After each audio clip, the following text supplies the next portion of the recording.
My name is Reinier and I'm a filmmaker and photographer. In this first season of Is It Really That Bad? I'm traveling through Iran. With my own rental car, I'll be discovering if Iran is a safe place to travel. I'm here to see if Iran is really that bad.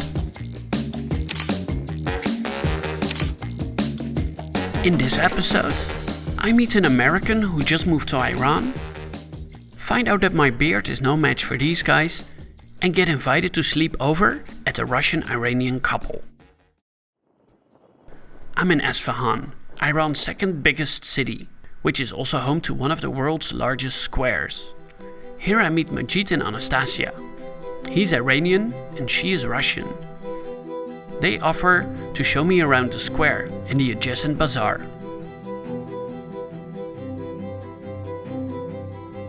Majid has eyes for my camera and starts taking some pictures.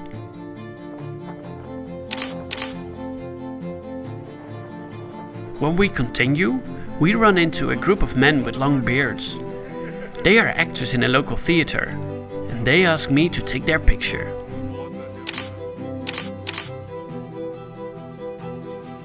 A couple seconds later, a TV crew shows up. They ask Christian and me for our opinion about Iran. We share our first impressions and tell how warm and hospitable the Iranians have been so far. Afterwards, Majid and Anastasia offer to host us for the night, and we agree. But first, we wander around the square and bazaar a bit more, which is a rich place filled with a lot of goods and colorful spices. People keep talking to us and are interested in where we come from. In such a big city, I would not expect people to approach me just to welcome me. Only in Iran, I guess.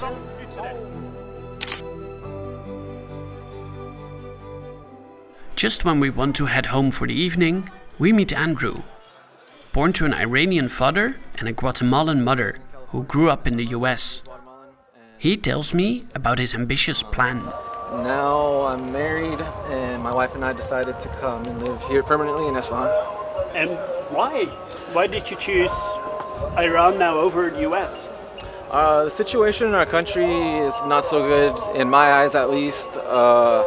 We want to have a family soonish, and the situation for children is not really good. It's not looking too great. We have really dangerous schools.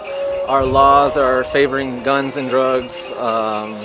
Crime is at an all-time high. It's just not the best place. And then also, our American culture is too easy.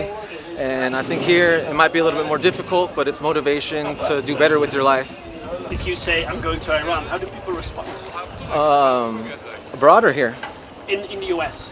Oh, they all thought I was completely nuts. What they show us on the TV over there is nothing like it is in reality. They show us there's no architecture, and obviously there isn't. They show us that's not really civilized. I mean, it's not very much different than anywhere else I've been. There's roads, there's cars, there's stores, there's culture, people are warm. It's not really what they show us over there, and I think it's a tragedy, you know. It causes people to not really want to come to this entire region pretty much. But hopefully I can maybe change that and tell a lot of people back home, you know, this is what it's like, you know, and hopefully bring more travelers to Iran. Andrew's answers come across as if he's fed up with the US. I feel he mainly wants to escape from there, and he sees Iran as a logical step, having his roots originating there.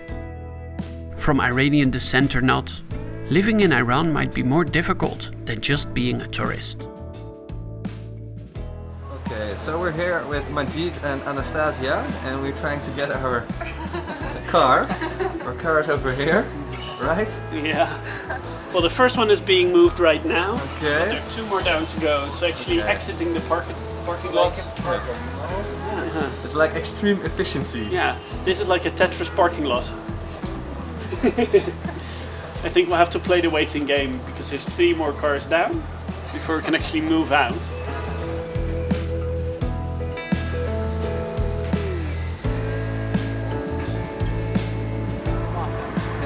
How are you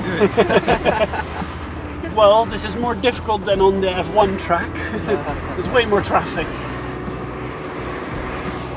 How is he doing? Great. I'm very curious about Majid and Anastasia's story. So when we reached their home, I asked how they met. I got acquainted about 6 years ago on the internet. I wanted to learn Persian and Majid wanted to learn Russian.